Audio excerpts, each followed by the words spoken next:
A big focus, the US federal court has ruled that Donald Trump does not have the authority under economic emergency legislation to impose sweeping global tariffs. Now, this is a big deal, as you can imagine, because the US Court of International Trade's ruling could bring the administration's trade war to a screeching halt.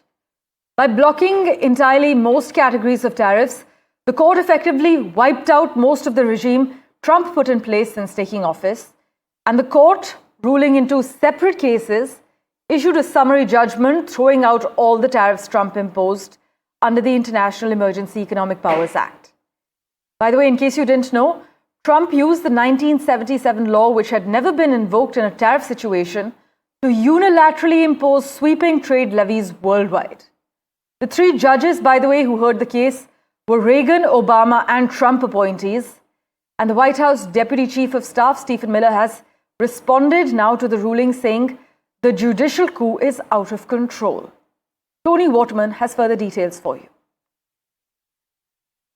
When Donald Trump enacted these sweeping global tariffs, he claimed he had the power to do so because the U.S. was facing a number of threats, economic and otherwise. And he cited trade deficits with many countries and the influx of drugs into the U.S.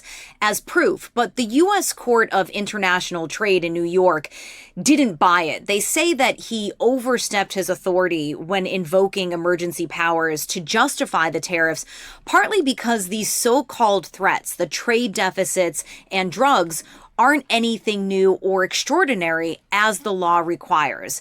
These are issues that the country has been facing for decades. So invoking emergency powers, they say, is illegal. Now, this ruling could grind these tariffs to a halt, although it's not exactly clear when that may happen. But if it does, it would include 30% tariffs on China and that 10% universal tariff on most goods coming into the U.S., including goods from India.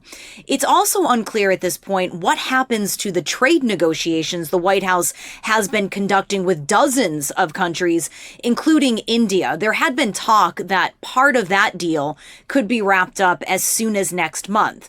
The Trump administration, though, has arguably lost a lot of leverage with this ruling in those negotiations.